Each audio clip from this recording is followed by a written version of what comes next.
Ya, baik rekan-rekan, saya lanjutkan. Tadi kita sudah membahas yang di segmen atas, yaitu competitive strategy dan juga supply chain strategy.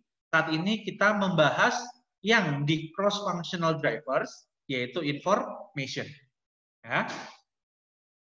Nah, ini sebagai pengantar nih. Ya. Facebook membeli Instagram di harga $1 billion. Ya.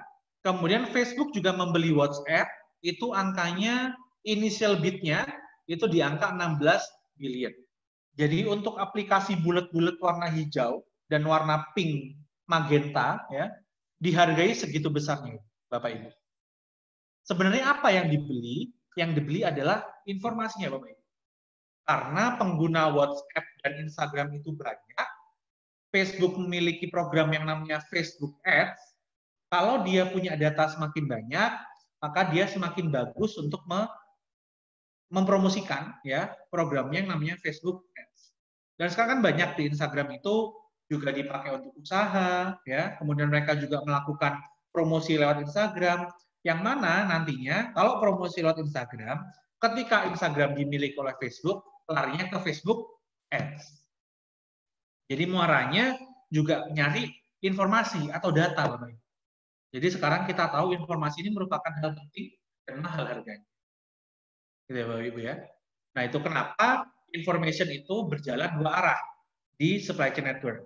Dari hulu ke hilir dan juga dari hilir ke hulu. Ini sebagai pengantar bahwa information itu sekarang menjadi hal penting dan mahal harganya.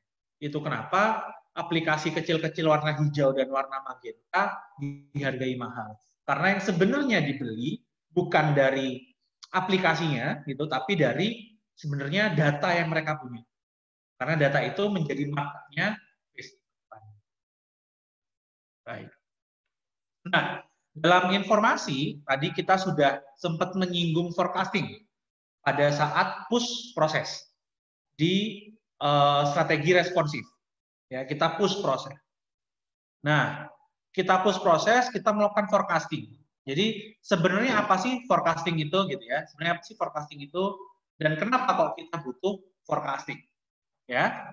Jadi kalau kita artikan Bapak Ibu, forecasting itu adalah the art and science. Jadi nggak cuma pengetahuan aja, tapi art. Jadi ada seninya forecasting itu. Memprediksi itu ada seninya, gitu ya. Of making projection, ya, dalam membuat proyeksi atau prediksi, ya, bagaimana permintaan ke depan, ya, ke depannya future and conditions will be. Jadi selain yang kita prediksikan itu berupa demand atau permintaan, forecasting itu juga digunakan untuk memprediksi kondisi, Bapak Ibu. Ya, kalau Bapak Ibu sudah mulai merintis nabung saham, gitu ya, investasi di saham, pasti Bapak Ibu nggak cuma proyeksi terkait demand, proyeksinya adalah proyeksi terkait kondisi.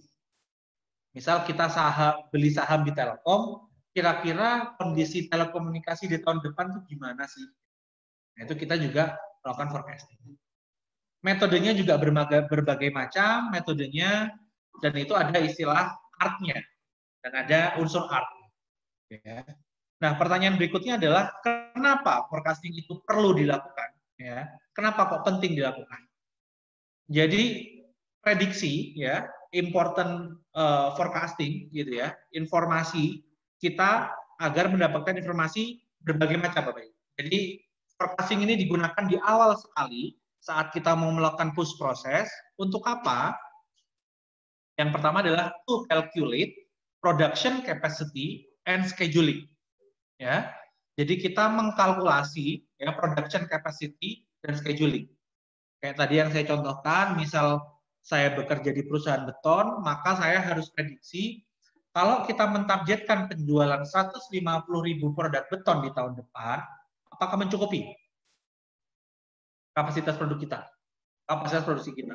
Kalau sekarang kita punya 100.000 ya, untuk 100.000 produk kapasitasnya, maka mau nggak mau kita harus tambah kapasiti. Oke. Bisa beli mesin, bisa sewa mesin, atau kita melakukan overtime, yaitu lembur. Maka kita harus ngatur namanya scheduling.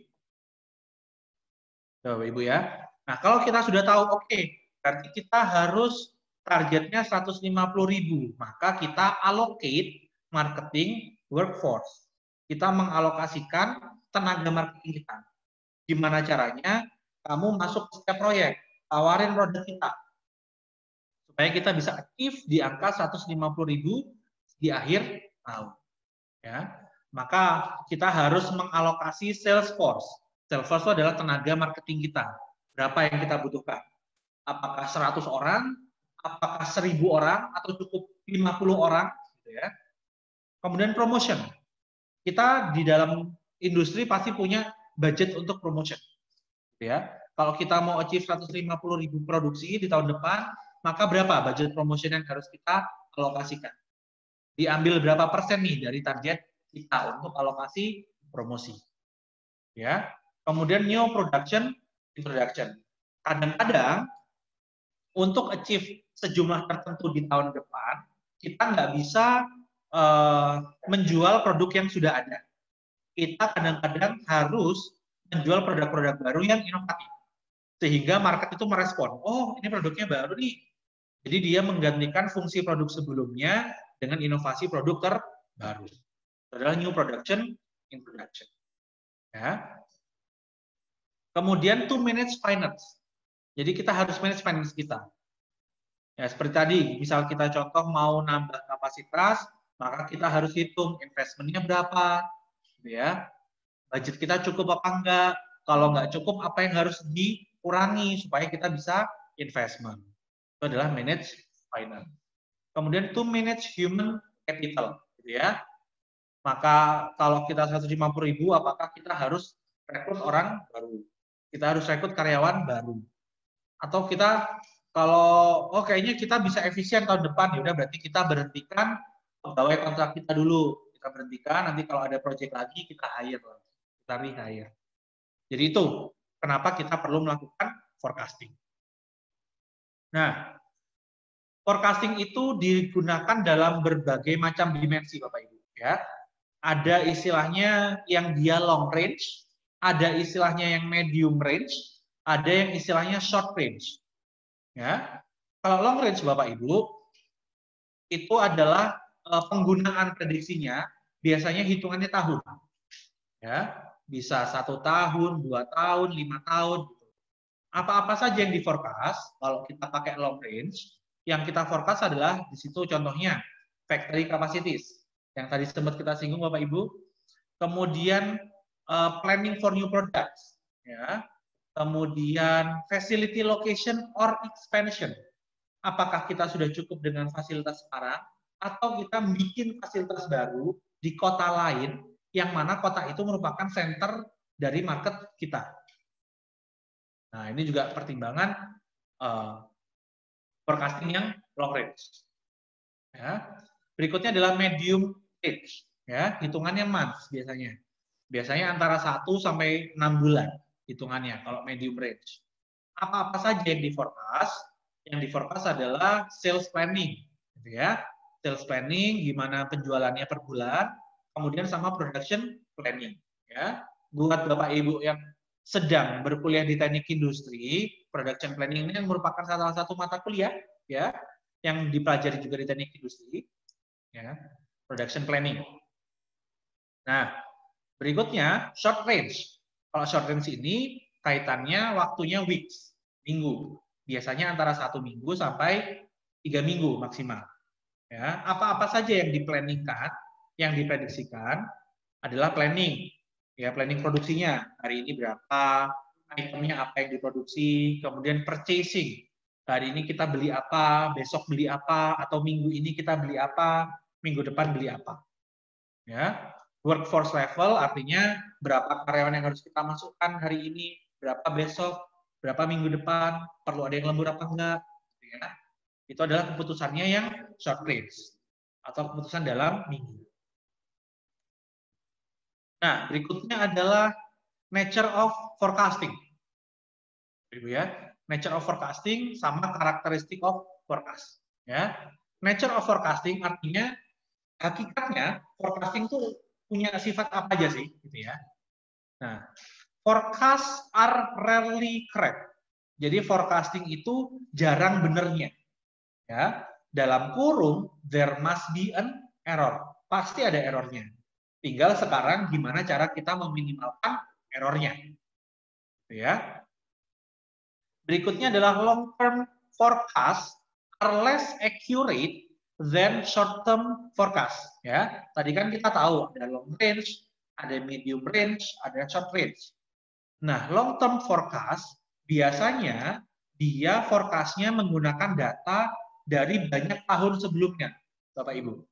Ya, dalam dunia forecasting biasanya kalau kita melakukan long range forecast, maka term years-nya berapa tahun yang harus kita ambil maksimal adalah 5 tahun, Bapak Ibu. Ya, maksimal 5 tahun. Lebih jauh daripada itu, biasanya forecast kita makin tidak akurat. Makin tidak akurat. Parameter tidak akuratnya apa? Parameter tidak akuratnya biasanya errornya tinggi. Jadi data yang kita prediksi makin tidak akurat. Jadi kita prediksi bulan depan, katakan Januari 2021, penjualannya adalah 100 unit. Karena kita menggunakan semakin banyak data lampau, kita pakai data 2020, kita pakai data 2015, bahkan kita pakai data 2010 misalnya. Ya, padahal sekarang kita lagi pandemi. Di tahun-tahun lalu nggak ada pandemi, Bapak Ibu. Gitu ya. Maka datanya akan semakin kacau. Ya, 100 angka 100 yang kita setting bisa jadi realisasi bulan depan di tahun 2021 di bulan Januari bisa di cuma 60 atau 40. Karena semakin banyak data yang kita gunakan. Ya. Nah, ini juga menarik Bapak Ibu. Aggregate forecast are more accurate than disaggregate forecast. Ya. Coba kita recall lagi ke materi supply chain strategy. Kita tahu bahwa network-nya itu adalah rangkaian dari berbagai supplier, Bapak Ibu ya. Jadi supplier, ada suppliers, ada supplier. Kita harus sadar bahwa semua players dalam network kita itu sebenarnya adalah supplier sifatnya. Walaupun muaranya kita kan menjual produk, ada yang murni mensuplai gitu ya secara sifat. Tapi kan kita harus ingat bahwa kita itu adalah sebenarnya kumpulan dari supplier. Bapak Ibu ya. Artinya yang harus kita lakukan sebenarnya kita harus kerjasama. Karena basicnya kita sama-sama supplier kok. Gitu ya. Kita harus kerjasama. Nah, kerjasama yang dilakukan adalah agregat forecast. Kita harus mengagregasikan forecast kita. Ya. Yang lazim digunakan dalam bisnis sekarang, rekan-rekan, Bapak Ibu, yang lazim digunakan sekarang itu adalah kita menggunakan disagregasi forecast. Artinya kita memforecast sendiri-sendiri. Ya. Kita forecastnya sendiri-sendiri. Jadi kita forecast supplier. Oh, ini unmute. Bentar.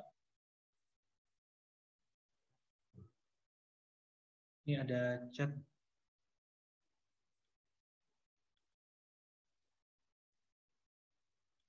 Oh, aman ya. Baik. Nah, yang biasa lazim dilakukan oleh bisnis sekarang itu adalah kita tidak menggunakan forecast yang disatukan. Jadi kita melakukan forecast sendiri, kemudian supplier kita melakukan forecast sendiri, supplier juga melakukan forecast sendiri. Jadi kadang itu yang dilakukan. Ayo, itu unmute nggak masalah ya? Aman ya? Nah, kadang-kadang begitu. Sehingga yang perlu kita lakukan adalah kita mengagregasi baiknya. Jadi kita punya prediksi bagaimana, rekan bisnis punya prediksi bagaimana, rekan bisnis yang lain punya prediksi bagaimana. Nah, itu kita satukan, maka kita forecast bareng-bareng. Oke, tahun depan kayaknya forecast-nya kayak gini deh Bapak Ibu. Mari dari data forecast ini baru kita planningkan bisnis kita masing-masing. Tapi forecast-nya satu, bukan forecast sendiri-sendiri. Nah, kalau kita melakukan forecast sendiri-sendiri, apa akibatnya? Di sini ada istilah namanya bullwhip effect. Whip itu cambuk, Bapak Ibu. Bullwhip, jadi istilahnya kita mencambuk banteng. Kalau kita mencambuk, itu kan bentuknya gelombang ya, Bapak Ibu ya. Awal kecil, makin lama makin besar, makin lama makin besar. Cambuk kan gitu bentuknya. Nah, kalau kita melakukan forecast sendiri-sendiri, yang mana kita tahu forecast itu pasti ada errornya. Oke, jadi kita memforecast, ada errornya. Oke, data dari kita sebagai inputan data supplier kita, di mana data kita sudah ada errornya. Oke, data kita di forecast lagi nih sama supplier. Akhirnya error ketemu error, ya. Data error ini disampaikan ke suppliernya lagi, raw material. Ya, dia memforecast lagi, forecastnya ada errornya lagi. Akhirnya errornya makin besar. Ya, yang kita punya error, supplier kita punya error juga, jadi double error. Supplier punya error lagi, gitu ya. Akhirnya semakin nggak karuan nih supply chain kita, ya. Tidak karuannya supply chain kita, dampaknya kemana? Dampaknya ke supply chain cost. Jadi Bapak Ibu, kalau kita mau mengukur efektivitas atau efisiensi dari supply chain kita, itu kalau memang kita concern, kita memang mau kerjasama antara supplier, kita harus melihat supply chain cost kita. Pasti kalau misalnya dihitung supply chain cost-nya dengan menggunakan forecast yang sendiri-sendiri, supply chain cost-nya pasti akan lebih mahal daripada yang kita jadi satu.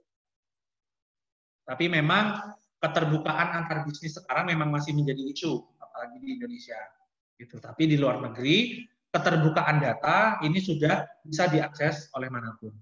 Ya, nanti rekan-rekan biasanya di Bapak Ibu kalau pernah bekerja pasti biasanya pernah menggunakan namanya ERP, Enterprise Resource Planning. ERP ini biasanya menyediakan data di mana data ini juga bisa diakses oleh supplier kita. Kita harus komitmen bahwa data ini memang untuk supply chain kita, ya kita keep data ini memang untuk kita. Pelanggaran penggunaan data pasti ada sanksinya, ya. Untuk apa? Data kita bisa dilihat agar mereka juga bisa forecast. Datanya sama, bukan data forecast yang di forecast lagi, tapi data awal yang dilakukan forecast. Gitu. Oke, kenapa harus diagregat? Supaya kita menghindari bullwhip. Berikutnya karakteristik of forecast. Ya, jadi karakteristiknya itu ada namanya systematic komponen. Ya, systematic komponen ini yang menjadi dasar atau drivers, ya, yang menjadi drivers untuk metode-metode forecast yang akan kita pelajari. Ya, ada namanya level, ada namanya trend, ada namanya seasonality. Ya, untuk training kali ini saya hanya akan mencoba membedah untuk komponen yang level. Ya, Bapak Ibu, nanti jika Bapak Ibu tertarik untuk mengetahui metode-metode forecast yang lebih detail, nanti bisa di training berikutnya, atau Bapak Ibu juga bisa mencari di beberapa paper di jurnal, ya itu banyak yang membedah dan memberikan metode-metode baru dalam forecasting. Ya, tapi di training ini saya hanya memberikan gambaran bagaimana forecasting itu bekerja, bagaimana error yang terjadi, kemudian random komponen, ya random component of the forecast, yaitu deviation from systematic component. Jadi karena adanya random komponen Bapak Ibu, itu yang menjadi kenapa adanya error dalam forecast, karena pasti akan ada deviation. Terakhir, the goal is to predict the systematic component, ya. Goal-nya adalah kita memprediksikan level, kita memprediksikan tren, kita memprediksikan seasonality dengan mengestimasikan random komponennya. Gitu ya. Kita estimasikan angka forecast kita. Tentu pasti akan deviation, ada deviasi di situ. Jadi goal-nya adalah itu.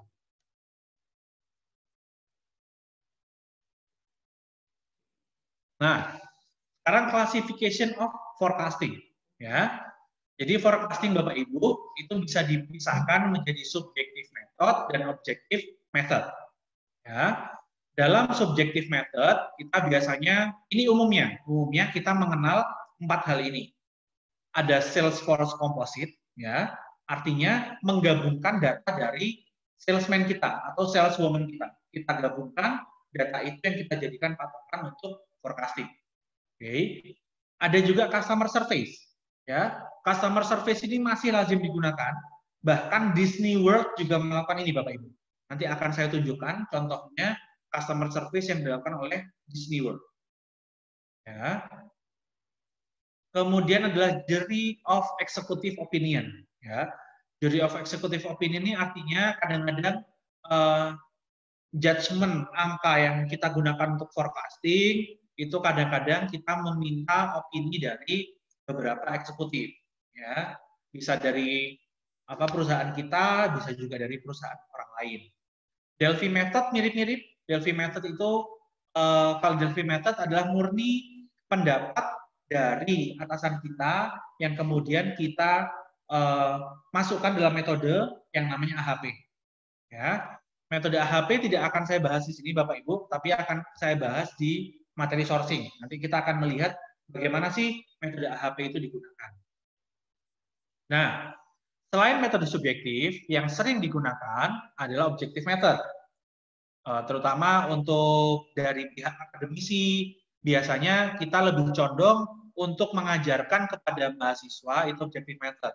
Tapi pada realnya, di perusahaan juga masih banyak yang menggunakan subjective method sebagai pertimbangan forecasting. Nah, dalam objective method ini ada apa saja Bapak Ibu?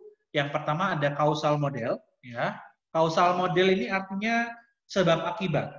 Jadi kita menaikkan komponen A, akibatnya komponen B ikut naik. Biasanya causal model ini digunakan ketika kita bikin modeling simulasi. Bisa menggunakan banyak software simulasi, ada yang menggunakan Arena, kebanyakan kalau causal model di performnya di software seperti iThink atau Stella. Ini kalau Bapak Ibu tertarik, nanti kita bisa membuat sub-training khusus membahas causal model. Berikutnya adalah time series. Nah, time series ini yang akan saya bahas. Time series ini adalah salah satu metode forecasting yang dia menggunakan data historis sebagai dasarnya. Oke. Nah, ini yang saya sampaikan ke Bapak Ibu tadi. Disney World masih menggunakan metode survei method. Padahal kita tahu Disney World ini adalah perusahaan besar, multinasional, di beberapa negara ada, ya Bapak Ibu ya. Di Jepang ada, di Hong Kong ada, di Cina ada, ya. Ini udah di mana-mana. Di US pun di negaranya sendiri mereka punya Disney World. Tapi mereka masih menggunakan survei method. Ya. Gimana survei method yang mereka lakukan? Di sini coba kita baca pelan-pelan Bapak Ibu. Revenues are derived from people, ya. Jadi revenue-nya mereka dapatkan dari orang-orang, ya. Orang-orang yang bagaimana? Dari how many visitors, ya. Jadi berapa jumlah orang yang visit dalam 1 tahun, ya.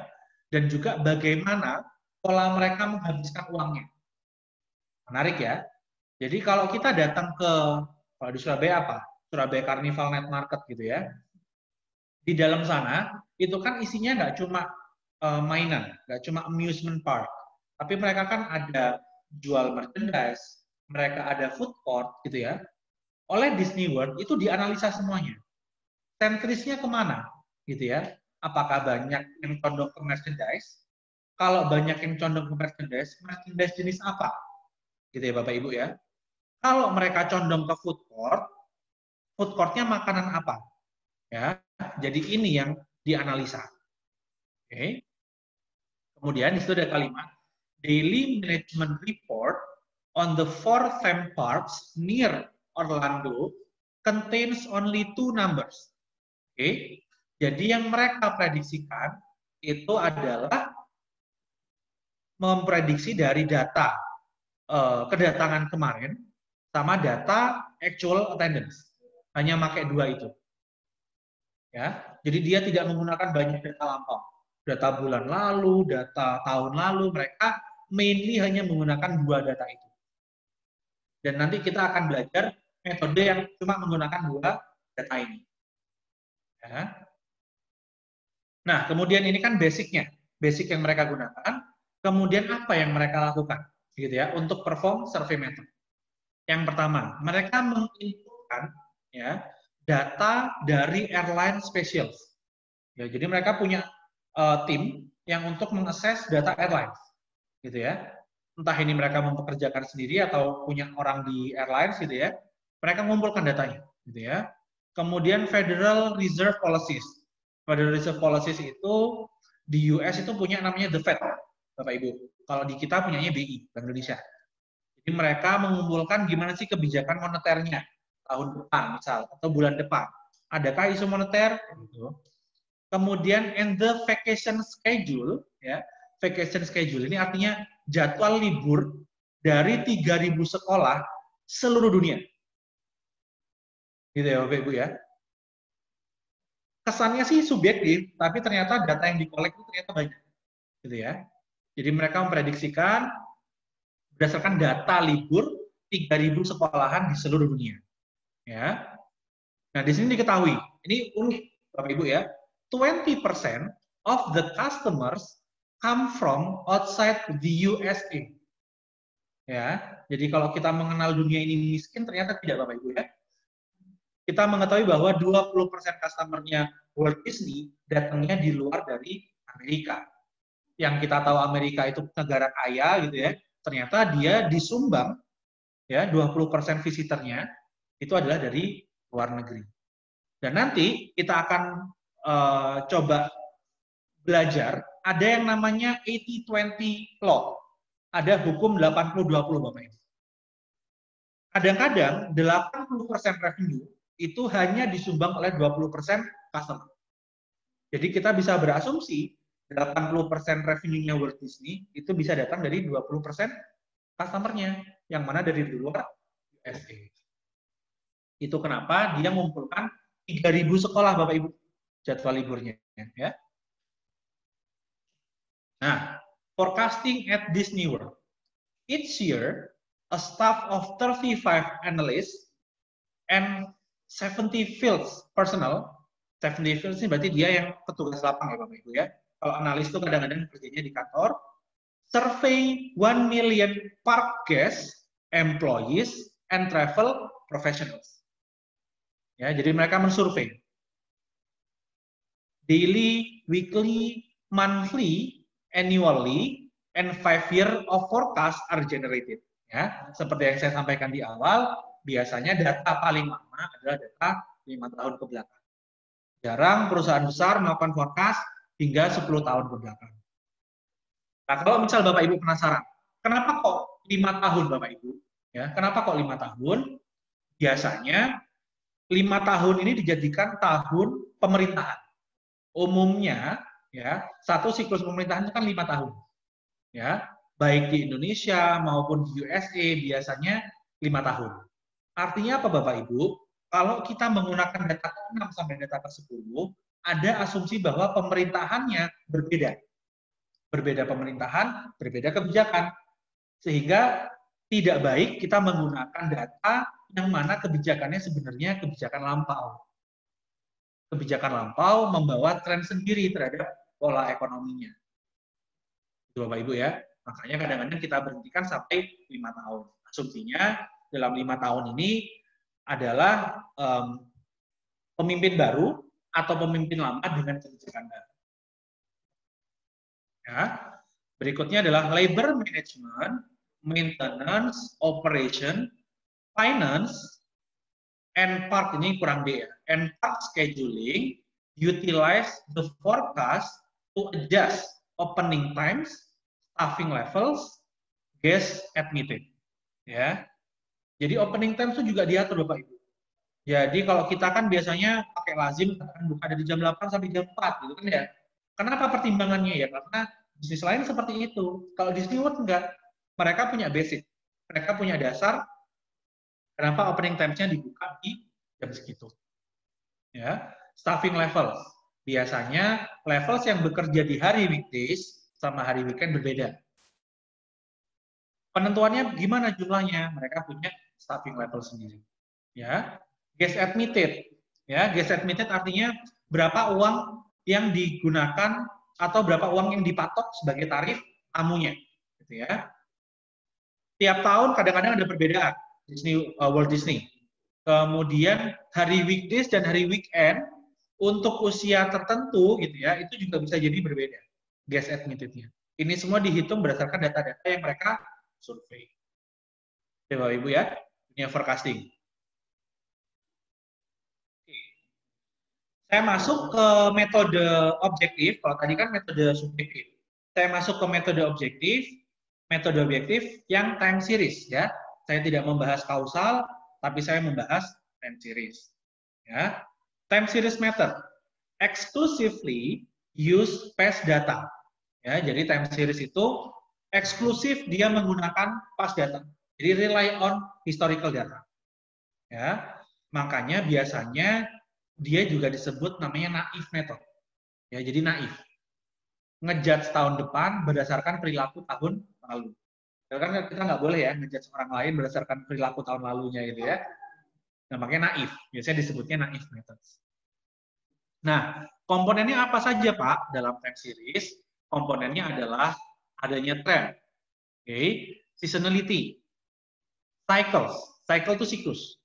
Jadi kadang siklusnya berulang rekan-rekan, Bapak Ibu, ya, dan juga randomness. Ya. Metode yang akan kita bahas di training kali ini, kita hanya mengakomodir randomness saja. Ya. Untuk trend seasonality cycle tidak saya bahas di training kali ini. Nanti ada training lanjutan, jika Bapak Ibu tertarik bisa lanjut lagi di training berikutnya. Oke. Jadi training kali ini tujuannya kita hanya menyamakan persepsi dulu, kita punya persepsi yang sama, kita punya bahasa yang sama, kita punya knowledge dasar yang sama. Jadi kalau nanti Bapak Ibu mau berlanjut, gitu, kita sudah punya sama-sama basic knowledge yang sama. Oke.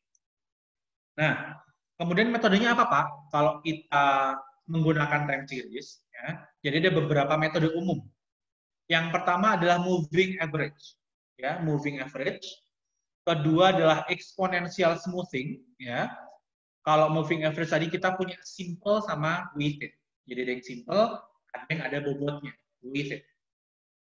Exponential smoothing ini ada yang single, ada yang double. Oke, ada yang single, ada yang double. Perbedaannya apa Pak? Kalau yang single, exponential smoothing, biasanya kita singkat SES, ya, itu untuk mempredik randomness saja.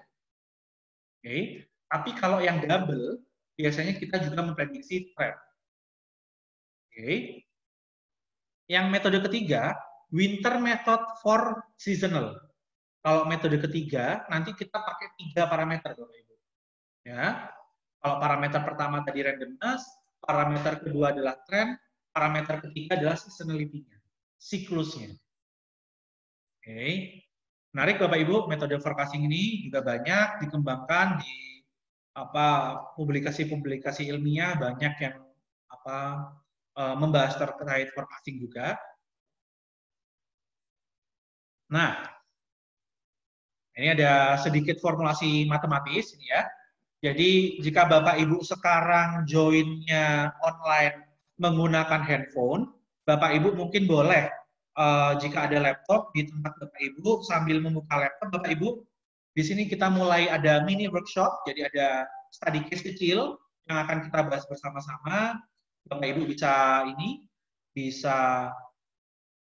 sedikit eksperimen gitu ya. Nanti kita ada case study kecil gitu. Moving average Bapak Ibu, kita menggunakan, nah ini dicontoh.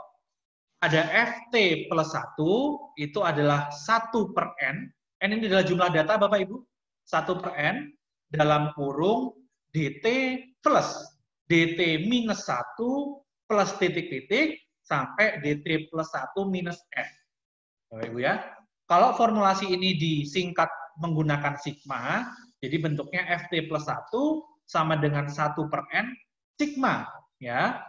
I sama dengan T plus 1 minus N hingga T dari DI. Ya, kalau baca kayak gini rumit nih ya. Nanti contohnya lebih mudah. Di sini ada note Bapak Ibu ya. Note, all N past observation treated equally. Artinya, semua observasi lampau yang kita gunakan, itu kita anggap sama. Jadi nggak ada yang lebih condong ke data 1 hari sebelumnya, nggak ada yang lebih condong ke 2 hari sebelumnya. Gitu. Jadi kita asumsikan sama semua bobotnya. Okay. Requires that N past observation be retained. Ya. Nah ini artinya kita butuh sejumlah data ketika kita mau melakukan observasi moving average dalam N tertentu. Baik, saya contohkan, Bapak Ibu ya. Ini ada month, January, Februari, sampai June. Ya, di mana actual sales-nya kita punya 10, 12, 14, hingga yang terakhir di Juni 23. Oke, sekarang kita mau memprediksi, ya, kita mau memprediksi di bulan April, kira-kira actual sales-nya berapa? Oke, kita memprediksi di bulan April, kira-kira angkanya berapa? Kita menggunakan di sini 3 months moving average. Artinya, kita melakukan moving average itu menggunakan data 3 bulanan. Oke. Artinya, kalau kita mau memprediksi angka di bulan April, kita menggunakan 3 bulan sebelumnya, Bapak Ibu. Maka kita butuh angka bulan Maret, kita butuh angka Februari, kita butuh angka Januari. Baik.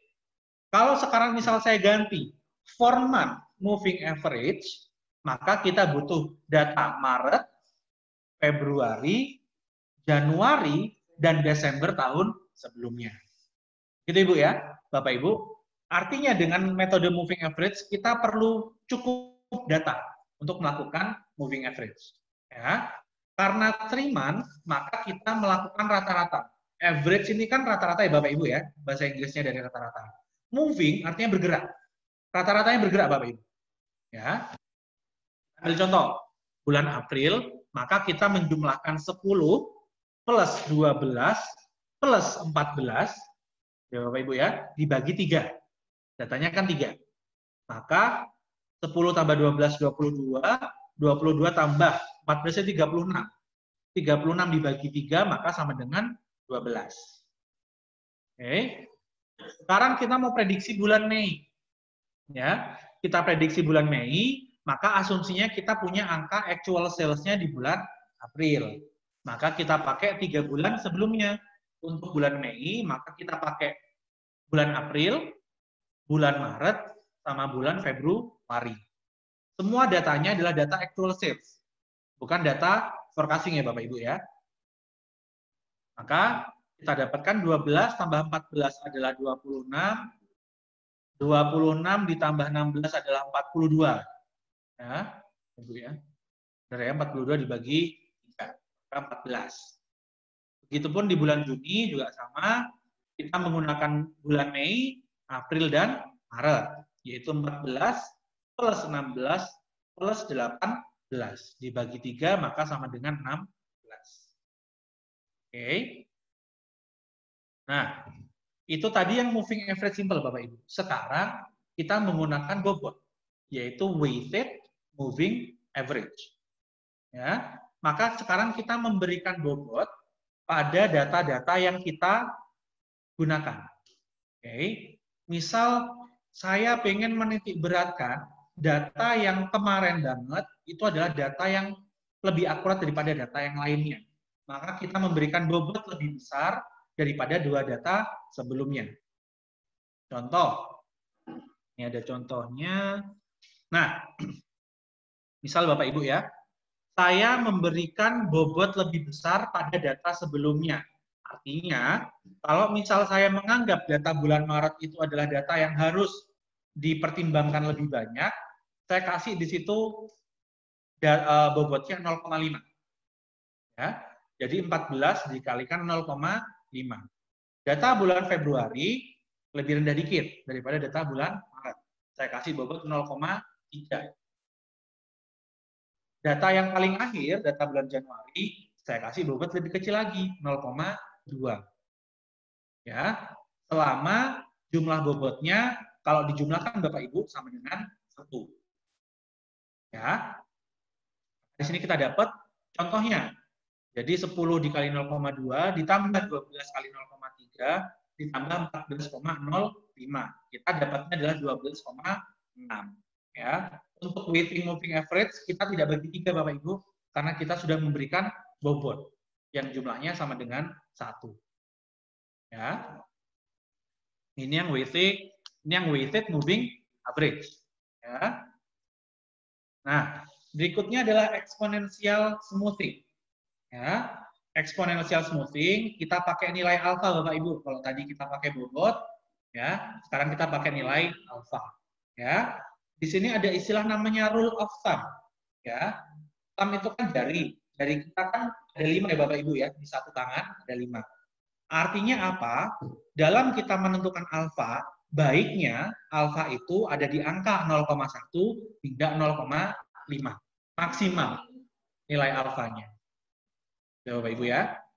Jadi baiknya kita tidak ngeset alfa 0,6, 0,7, tapi alfanya dari 0,1 sampai 0,5. Angka 1 dan 5 melambangkan jumlah jari kita. Bapak Ibu ya.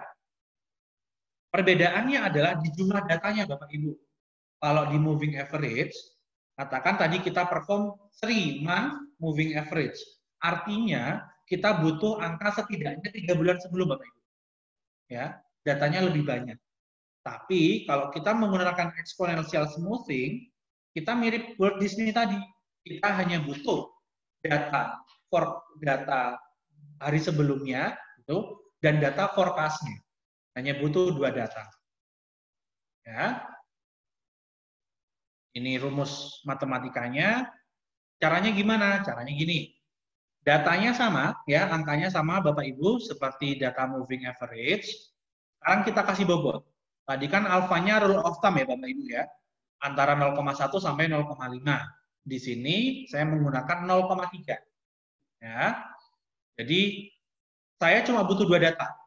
Data bulan Januari actual sama data forecast bulan Januari. Ya. Data bulan Januari ya kita bisa nunggu dari actual sales-nya bulan Januari. Data forecast bulan Januari kita bisa ambil dari data-data lampau. Ya, data-data lampau. Kita prediksikan, oh kira-kira forecast-nya 12. Maka untuk menghitung bulan Februari, maka kita kalikan 10 dikalikan 0,3, alfanya dikalikan sama actual sales Bapak Ibu. Ya. Forecast-nya yang angka 12 dikalikan sama 1 minus alfa. Ya, 1 minus alfa. Jadi 10 dikalikan 0,3, 12 sebagai angka forecast dikalikan 1 minus 0,3, yaitu 0,7. Sehingga kita dapatkan angka forecast-nya adalah 11,4. Ya. Kita jalan lagi. Sudah sampai Februari, kita mau memprediksi bulan Maret. Ingat Bapak Ibu, kita tidak punya banyak data. Ya. Sekarang kalau di exponential smoothing, maka kita menggunakan data forecast-nya menggunakan data forecast real kita. Ya. Kita menggunakan angka 12 dikalikan 0,3, kemudian kita kalikan 11,4 dikalikan 1 minus 0,3. Kita menggunakan angka forecast kita. Jadi ketemunya 11,58. Begitu seterusnya sampai bulan Juni. Bapak Ibu ya. Hingga di bulan Juni kita menggunakan 18 dikalikan 0,3 plus 13,5. Ini merupakan pembulatan Bapak Ibu. Sebelumnya kan kita di bulan Mei forecast-nya 13,48. Nah, ini kita bulatkan jadi 13,5 untuk memudahkan kalkulasi saja. Ya. Tapi biasanya kalau kita present untuk atasan Bapak Ibu, sebaiknya kita menggunakan 2 angka di belakang koma. Ya. Ini ya apa sebenarnya aturan tidak tertulis ya, tapi sebaiknya kita perform 2 angka di belakang koma. Kalau 3 angka, 5 angka terlalu banyak. Biasanya kita menggunakan 2 angka di belakang koma. Oke. Ini alfanya 0,3. Nah, sekarang boleh sambil dibuka di laptopnya Bapak Ibu yang sudah membawa di ruangan ini, ya silakan dibuka Excel-nya Bapak Ibu. Kita coba latihan bersama. Ya, kita coba latihan bersama. Bapak Ibu yang sedang join online, ya Bapak Ibu, jika Bapak Ibu ada laptop ya atau komputer di dekat Bapak Ibu sekarang, Bapak Ibu juga boleh mencoba. Ya, Bapak Ibu boleh mencoba. Kita punya data praktis, Bapak Ibu ya. Period 1, 2 sampai 10. Ya. Demand-nya 100, 105, 120 begitu pun seterusnya hingga 111. Nah, sekarang Bapak Ibu coba menghitung forecast-nya menggunakan dua metode, yaitu moving average sama SES. Bapak Ibu ya. Yang moving average, Bapak Ibu diminta untuk menghitung 3-month moving average dan juga 4-month moving average. Ya. Kemudian untuk yang exponential smoothing, Bapak Ibu diminta menggunakan alfa 0,2 dan juga alfanya 0,6, Bapak Ibu ya. Di sini diketahui forecast di periode 1 diketahui sebesar 95, Bapak Ibu. Ya. Nah, yang Bapak Ibu harus lakukan adalah coba Bapak Ibu hitung, kemudian coba Bapak Ibu plot dalam bentuk grafik, ya, actual dan forecast-nya Bapak Ibu, ya. Nanti coba kita sama-sama simpulkan, ya, kita coba sama-sama konklusikan, kira-kira apa sih persamaan antara MA dan ES, dan juga apa perbedaan antara MA dan ES, Bapak Ibu ya.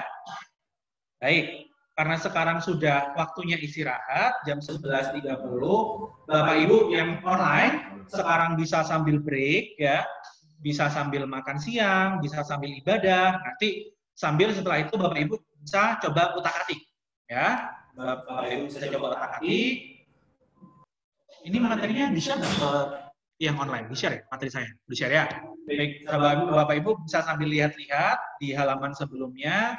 Nanti setelah istirahat jam 1 kita bahas bersama-sama Bapak Ibu ya. Kita bahas bersama-sama terkait juga kita juga mengkonklusikan sama nanti ada satu hal yaitu kita mengevaluasi errornya gimana, deviasinya gimana ya. Teman-teman yang offline yang ada di ruangan, teman-teman boleh break dulu, makannya sudah disiapkan. Kalau mau ibadah silahkan ibadah dulu. Nanti sambil makan siang teman-teman bisa sambil ketik Excel-nya ya. Nanti jam 1 kita mulai lagi untuk membahas bersama. Oke, saya tutup dulu untuk sesi ini. Saya kembalikan ke pembawa acara. Terima kasih. Ya, terima kasih Pak Radit. Untuk para peserta sudah saatnya ya kita istirahat sholat, maka nanti kita akan masuk kembali jam 13, jam 1 untuk dilanjutkan webinar dan workshop sesi kedua oleh Pak Radit. Oke, terima kasih. Share screen Bu Ayu. Okay. Baik, seharusnya di layar Bapak Ibu sudah ada halaman ini ya. Ini terakhir tadi halaman sebelum kita break ya. Jadi saya sampaikan selamat siang dulu buat Bapak Ibu kembali lagi. Moga-moga habis istirahat siang tetap semangat, nggak kendur ininya, nggak ngantuk. Baik, makanya biar nggak ngantuk coba kita latihan hitung-hitungan. Tadi kita punya data ini, kemudian kita coba forecasting menggunakan metode moving average dan simple exponential smoothing. Yang moving average-nya kita coba dengan 3 months dan 4 months. Untuk ES-nya kita menggunakan 0,2 dan 0,6. Ya, di mana forecast satunya kita setting 95. Baik.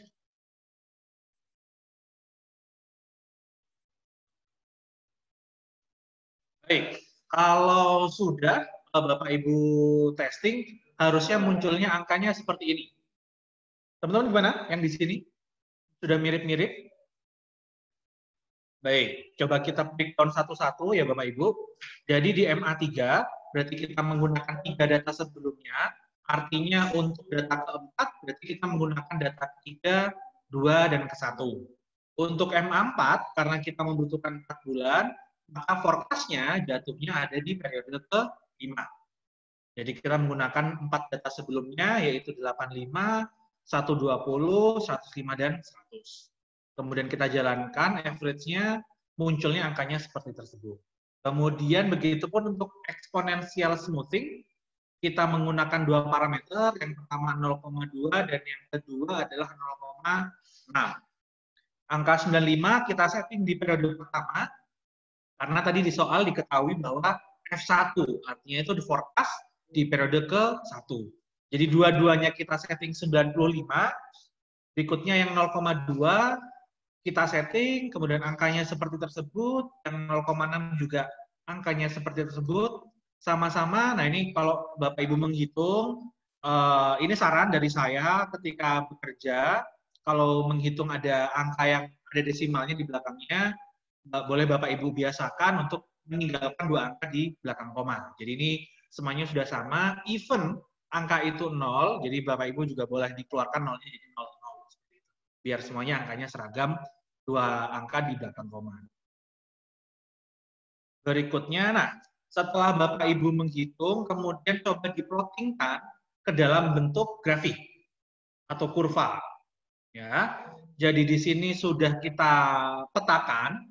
Yang warna orange itu adalah demand, ya, adalah demand. Kita lihat tadi di awal kita sempat singgung bahwa time series ini mengakomodir parameter yang namanya randomness. Nah, di sini kita bisa lihat bahwa randomness-nya terlihat, di mana angkanya tidak stagnan naik dan tidak stagnan turun, karena angkanya ada yang naik, ada yang turun, dan ini letaknya random, tidak ada yang berurutan, seperti itu, Bapak Ibu. Sehingga randomness-nya tercapai di sini. Berarti kita bisa menggunakan metode time series ini. Nah, berikutnya coba kita posting atau kita plot satu-satu. Di situ ada yang warna hijau ya Bapak Ibu, itu melambangkan ES dengan alfa 0,6, ya itu yang warna hijau. Kemudian yang warna biru itu adalah ES 0,2. Kemudian MA3 berarti dia mulainya di periode keempat. Berarti dia warnanya yang agak purple gray, ya, yang agak purple gray. Kemudian MA4, berarti dia mulainya di periode kelima, dia yang warnanya kuning mustard, ya Bapak Ibu ya, mustard. Nah, jika dilihat dari grafik ini, ya, mungkin Bapak Ibu bisa melihat terutama di periode keempat, ya. Periode keempat, periode kelima, 7, 8, 9, ya. Di periode ini jelas terlihat bahwa ketika demand-nya itu turun, ya, di periode ketiga demand-nya diketahui di angka 120, Bapak Ibu. Di periode keempat demand-nya turun di angka 85. Tapi coba kita lihat bersama-sama, di periode keempat tidak ada satupun forecast yang dia menunjukkan penurunan. Bahkan di periode keempat, di mana demand-nya turun, forecast-nya masih naik. Ya Bapak Ibu ya. Nah, beda halnya ketika di periode 5, ketika demand-nya sudah naik, sudah rebound ya, yang semula dari 85 ke 105, 105 110 itu forecast-nya malah turun. Ya Bapak Ibu ya. Jadi yang semula harusnya turun masih naik, nah sekarang waktunya naik dia malah turun. Nah, begitu pun terjadi di ke-6. Ke-6 ini ada yang hampir tepat ya, hampir tepat itu di ES 0,2, itu dia hampir tepat. Tapi yang lain masih naik ya. Nah, jadi di sini terjadi kondisi tidak sinkron Bapak Ibu ya. Jadi di mana ketika demand-nya harusnya sudah turun, forecast-nya masih naik. Tapi di mana demand-nya naik, forecast-nya masih turun. Ya. Nah, berarti ini bisa kita simpulkan bahwa similarities between MA atau moving average and ES atau exponential smoothing, ya. Both assume that demand is stationary. Artinya apa Bapak Ibu? Artinya datanya itu stationary, randomness. Tidak ada tendensi adanya tren kenaikan atau siklus. Jadi kita asumsikan demand-nya stationary. Oke. Kemudian both depend on one parameter only. Kedua metode ini sama-sama bergantung pada satu parameter. Kalau MA adalah jumlah datanya, yaitu N. Kalau ES berpegang pada alfa. Jadi keduanya berpegang pada satu parameter yang sama. Yang ketiga, nah ini yang kita bahas tadi, if there is a trend, both methods are too slow in responding to trend. Ya, berdasar grafik ini, kalau misal kita lihat trennya turun, ya bisa dilihat dari kurvanya, dari 120 ke 85, harusnya sudah turun, tapi grafiknya masih naik. Giliran datanya udah naik, grafiknya baru turun. Jadi dia terlambat satu step terhadap real datanya, kalau kita lihat dari kurvanya. Ya. Ini mewakili if there is a trend, both method are too slow in responding to trend. Nah, dissimilarities-nya apa? Ketidaksamaannya, MA method, moving average, normally has to store more demand data than ES. Ya, kalau ini obvious, jelas, udah kita bersama-sama tahu bahwa kalau MA kita membutuhkan sejumlah N data untuk perform, kalau ES kita cuma butuh 2 data. ES only needs 2 data, but MA store plus N data. Oke. Ya, nanti Bapak Ibu yang masih belum dapat bisa coba dikalkulasi ulang. Harusnya kurvanya mirip-mirip seperti ini. Nah, sekarang tadi kita udah sistematik approach-nya kita sudah. Sekarang yang non sistematik, yaitu kita melihat deviation-nya. Nah, deviation ini biasanya kita gunakan untuk mengevaluasi forecast. Tadi di awal kita tahu nature of forecasting bahwa forecast itu nggak bisa tepat, pasti ada errornya. Nah, sekarang pertanyaannya adalah tinggal seberapa besar errornya.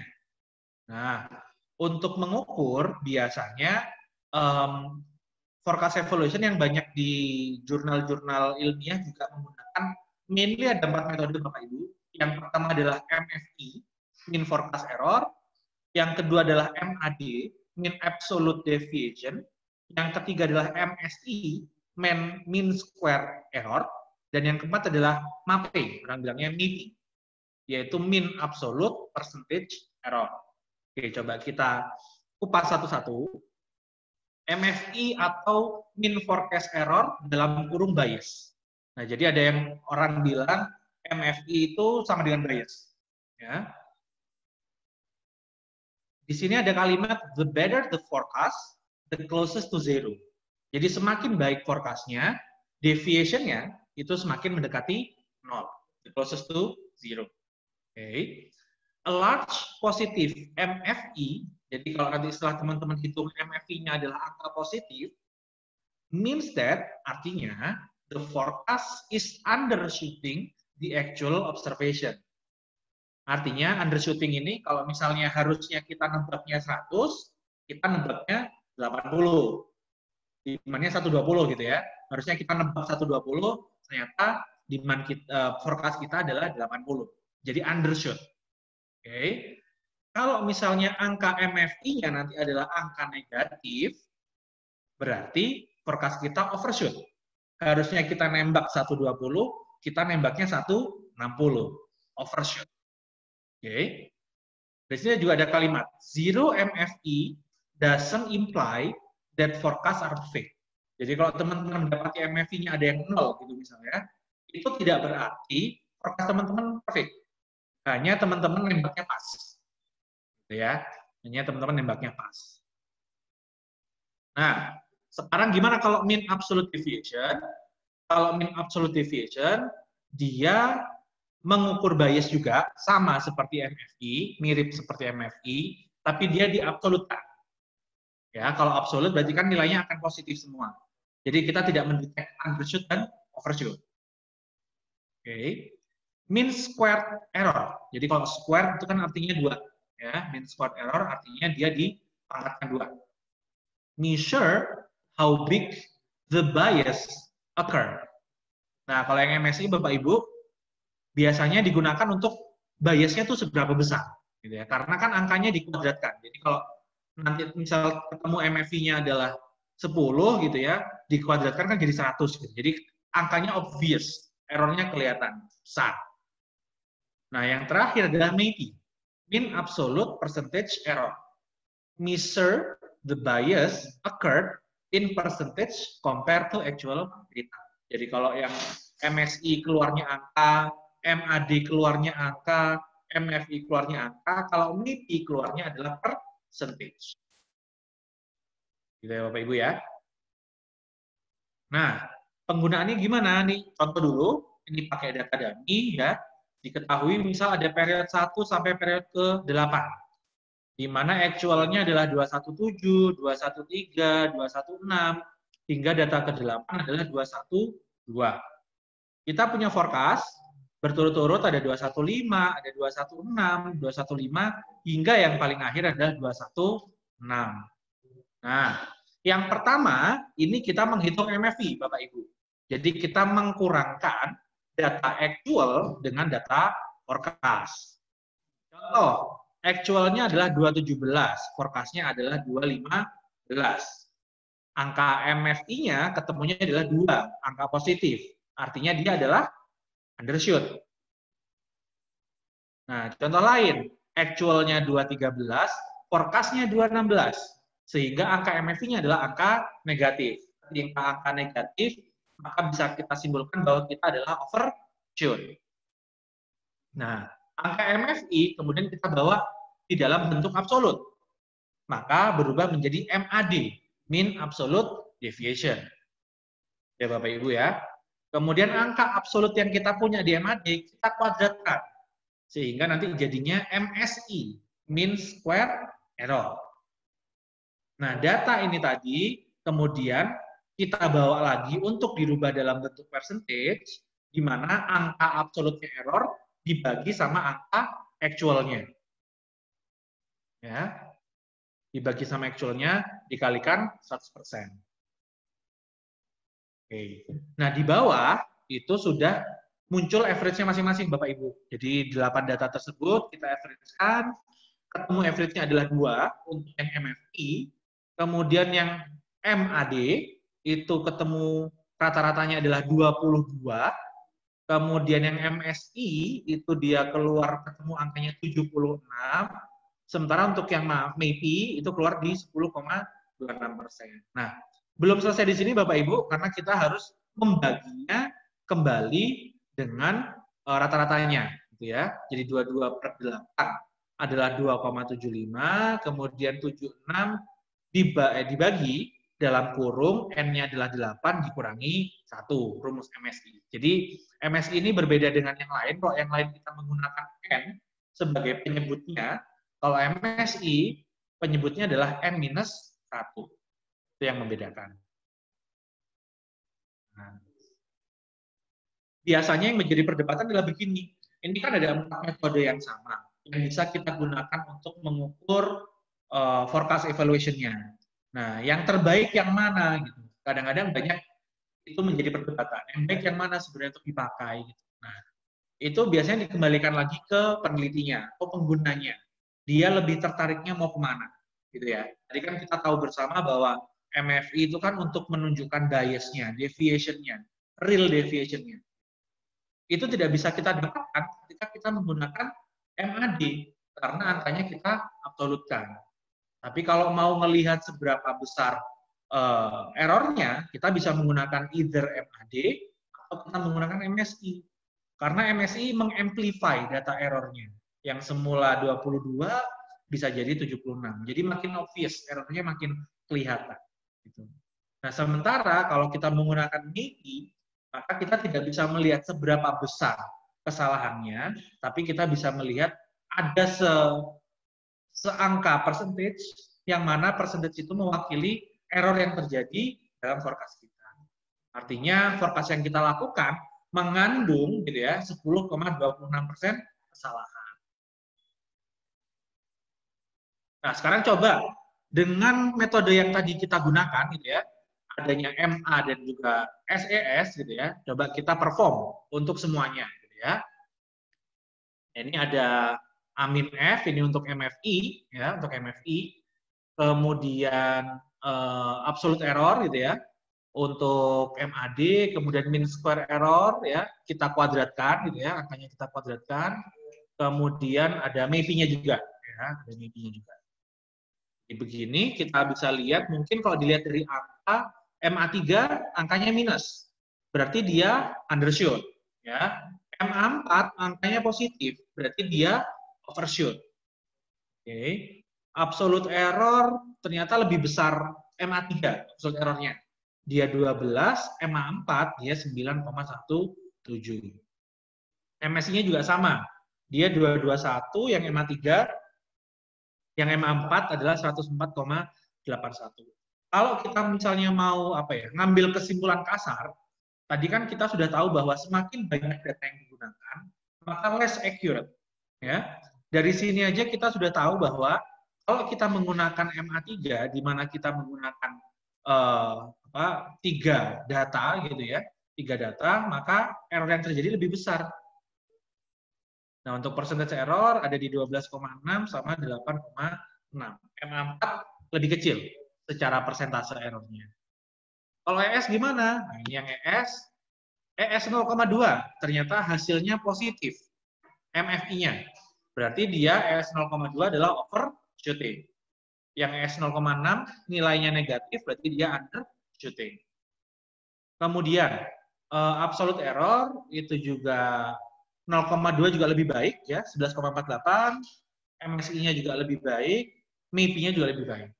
Jadi sebenarnya MAD, MSE dan MAPI kalau kita gunakan kesimpulannya sama ya, bisa menunjukkan mana yang lebih baik, kan ya, mana yang lebih baik. Yang tidak bisa menunjukkan itu adalah MFI. Dia hanya bisa menunjukkan undershooting atau overshooting. Ya. Nah, coba kita recap ya. Ini recapnya.